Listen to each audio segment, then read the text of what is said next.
Hello there, aliens who are picking through the wreckage of human civilization and have somehow found my hard drive still working and with this video recorded. This is kcStranger coming at you with a rare edited video. In this case, my video for session 95, I failed to turn on the audio capture for my own microphone. So simply for documentation, more so than entertainment purposes, if I'm being honest, I am going to record some commentary of what happened last time, and maybe overlay it with a little bit of video from the session. So without further ado, let's get going.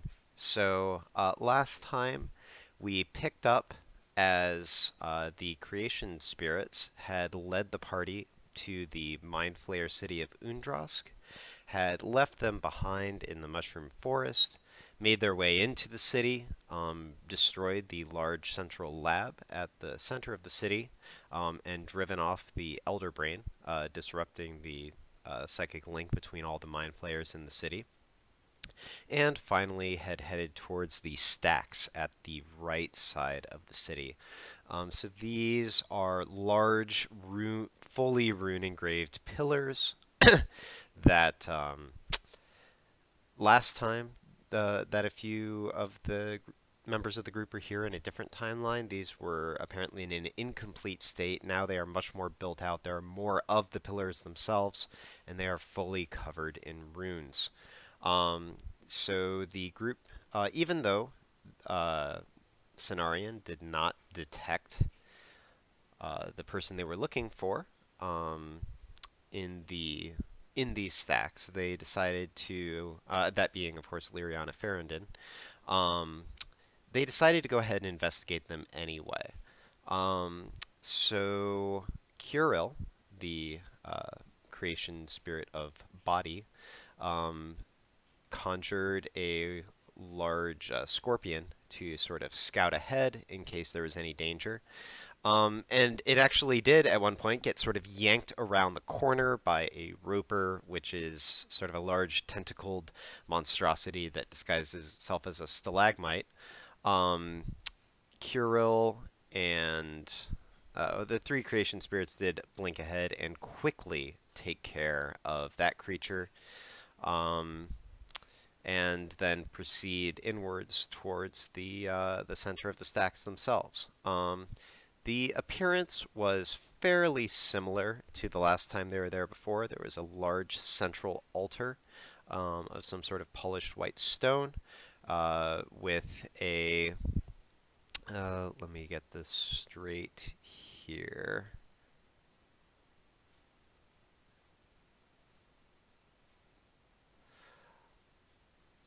Right, with sort of a brass contraption in the center. The walls were covered in writing in Quellith, the Mind Flayer language, which actually no one in the party was able to read, but which they deduced to not be magical runes, but rather to be perhaps a history or some sort of messaging about the structure itself. That being said, the three creation spirits were able to recognize this tower as essentially a focus or antenna for annihilation magic, essentially allowing the Mind Flayers to tap into the magic of the Sons of Qual in the Crystal Tomb themselves without even having to be freed. And looking at what was on the altar, it appeared that it had in fact been used for something. They found two things that appeared to be ritual objects. First, a spilled pot of soil, mostly charred, and secondly, the mostly burnt remains of some sort of infant. Sort of puzzling together what that might be. The soil would have come from a specific place. They imagined that whatever place it came from might in fact have been annihilated, perhaps to create some sort of new plane or location.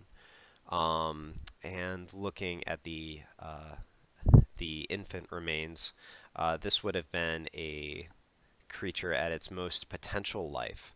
So they imagine that that energy had been drained either to create some sort of new being, or perhaps to preserve some being or object against death or destruction. But in terms of exactly what purpose it could have been put to, it was hard to say.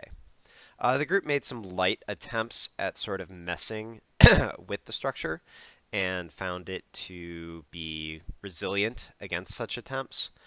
Finally, however, Curel got the idea to simply block it up, basically. So she invoked her creation magic to fill the entire central chamber with metal. I think we decided on titanium alloy as something, or maybe just titanium, as something pretty resilient. And actually, the way that her creation magic works, if she tries to create an object that's too large for whatever happens to be there, then as with a lot of magic in Dungeons and Dragons, the objects are sort of magically shunted away so that you can't just simply like destroy something by creating something else inside of it. However, in this case, by actually overfilling the central chamber, putting about twice as large of a radius of material as it was actually meant to hold, that actually caused the central pillar of the structure to be moved quite some distance to the side, which would most likely disrupt the sort of magical balance that was needed to create something like this, rendering it potentially unusable without some pretty heavy-duty work to repair it. Now, with the Sons of Qual having been well, at best temporarily restrained within the underground tower at this point, that measure might be somewhat moot, but considering it only took Curel a few minutes to do that, seems well worth the attempt. Let me think, there was one other... Oh, right. And at this point, I would not want it to go unmentioned that there was a bit of a joke about perhaps future adventurers making their way down here and assuming that there must be some sort of magical means of unblocking this cavern. And nope, the whole thing's just full of metal. So that's exciting. So after handling that, the party decided to sort of looked about at locations they had not yet searched for Liriana, who I think I forgot to mention before, held a spirit of sort of the forerunner of the green dragons, so a powerful dragon spirit that they are looking to extract from Liriana. So finally they decided, like, well, we haven't looked at this building to the north. Due to the disruption in the city they'd created by destroying the central building, as well as a measure of stealth, actually I believe Cain got a higher stealth check than all of the demigods he was surrounded by. They were not accosted as they made their way towards this building. The Mind Flayer homes themselves were sort of a bizarre fusion of mechanical or technological with organic elements, being actually mostly mechanical, but having a distinctly organic and irregular kind of design to them. This north building is sort of hexagonal, as I illustrate it, with broad sloped ceilings. Making their way there, they didn't immediately find any doors or windows in the building, and Curel actually took care of that rather neatly with a pass wall spell that simply created an opening in the exterior of the building, and they walked on in. They found it to be a sort of utility building for the city. A lot of pipes seemed to run in different directions, carrying the brine that the Mind Flayers used to support their colony. Their main sustenance being simply that and well, brains of their slaves and creatures they capture and things such as that. Um, but yeah, so they made their way through this building again, strangely not running into anyone as they did so. Kirill did take some time as she walked to block off a number of the pipes by simply conjuring some material inside of them. So again, more just sort of haphazard sabotage here and there. Finally, though, Cenarion did sort of understand the layout of the place a bit, found some signs that creatures had passed along a way that they were headed, and finally noticed a side room that had been recently entered and found a trap door in the floor. They made their way down a number of stairs, finally coming to sort of a small waterfall, if you will. I mean, seemingly mechanical, of this brine, and they made their way down into a chamber that held actually quite a few mind flayers. So at this point, combat began.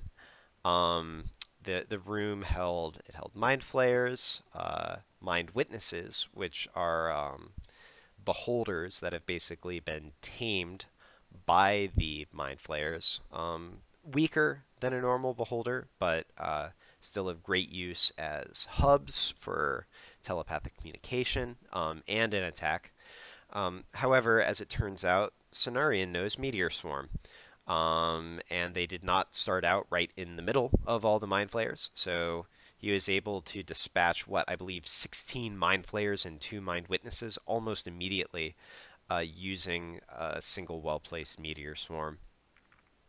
Looking beyond the room that they were in, there was another Mind Witness and also a much larger Mind Flayer, this being a creature called an Ulatharid, who was indeed holding Liriana and trying to escape. So an Ulatharid, incidentally, is sort of a special Mind Flayer birthed from time to time. More powerful than the average Mind Flayer, and typically tends to break off and start a new colony. This one, along with its companions, seemed simply to be trying to escape. That being said, that effort didn't go very far. Lacidel conjured a shadow dragon to begin wearing away at the Ulatharid and the remaining Mind Witness. And eventually Kirill stepped forward, sort of flashing forward with both her fast base running speed and also a teleportation ability, and managed to polymorph the Ulatharid, despite its magic resistance, into a tortoise. At that point, it dropped Liriana, who turned out to be conscious and very much interested in leaving. Liriana, on her way out, did stop and take a moment to punch the Mind Witness, who is still alive.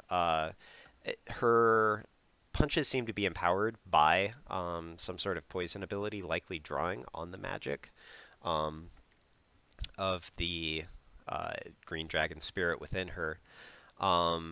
Incidentally, also, between her unarmed combat style and her very fast running speed, apparently a monk class. So there you go. Shout outs to Halal, a former player. At any rate, the party cleaned everyone up. Cenarion eventually wound up banishing the Ulatharid to one of the outer, or rather his spirit, to one of the outer planes, perhaps Gehenna or the Nine Hells of Bator, the latter of which would be especially interesting if he ran into Imra, who is Fallon's pit fiend friend, question mark. Before leaving, Kane spouted some nonsense about temporals to Liriana, who asked Lacidel if he's always like this. I think the answer was more or less yes. Let me see. Kirill did take a moment to inspect the rest of the bottom level that they were on, finding it to mostly be empty except for one room, which contained a large sort of I represented it as smaller on the map, but it actually would have been at least 100 feet bow to stern ship called a nautiloid. These are vehicles that can traverse the astral plane developed by the Mind Flayers. They have limited ability to manufacture new ones, so these are extremely important. It seemed that the Ulatharid was probably attempting to reach this place in order to escape. Kuril did, however, give chase even after the vehicle escaped to the astral plane. She knew that if she moved from her place in the astral plane, because the astral plane is a realm of ideas and borders on the material plane, like locations that are close on the material plane are not necessarily close on the astral plane. So rather than risk anything, she simply remained in place and conjured her thunder hammers to repeatedly attack and dent the fleeing vehicle. The vehicle did fire back with laser cannons, a psychic amplifier, and also a heavy cannon. However, Kuril is actually immune to fire, lightning, and thunder damage. So essentially the lasers that would have hit her sort of just glanced off her or wrapped around her, dispersing harmlessly. She finally did, after a few rounds, take down the ship, reducing it to a dented mess riddled in holes with machinery floating every which way. She cleaned up the Mind Flayers who were crewing it, and then stepped back to the material plane. Her wrath satisfied, if you will, starting to feel a bit tired, perhaps. At this point, she rejoined with her companions in the central chamber, and they prepared to leave the Mind Flayer city of Undrosk.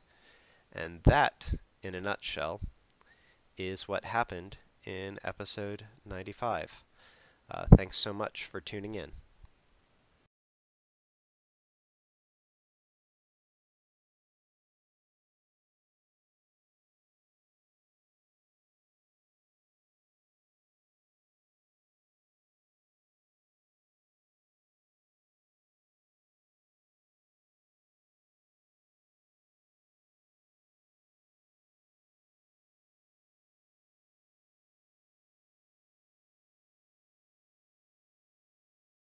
Language